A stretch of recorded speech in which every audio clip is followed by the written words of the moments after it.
Sir, magluto na daw po kayo, sabi ni ma'am. Ako? Paglulutuin ni ma'am mo?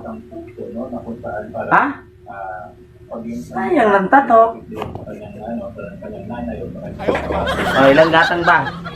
Tuto lang pala eh. Sabihin mo kay ma'am, antayin niya na lang. Ito na ang lulutuin ko para sa kanya.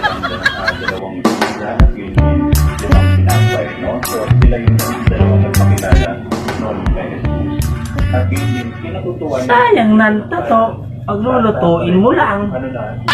Ha? Sabihin mo kay ma'am mo, pag-antay na lang. Malapit na ano.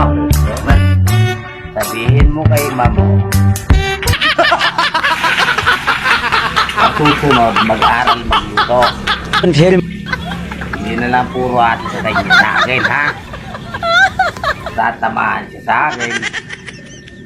Sayang ng tato. Paglulutuin mo lang. Ito, sabihin mo kay ma'am mo, ha? Para hindi siya ma-high blood. Ito. Ito.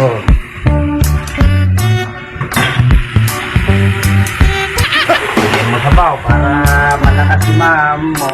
Para hindi na natin mo siya mamaya. May lakas siya.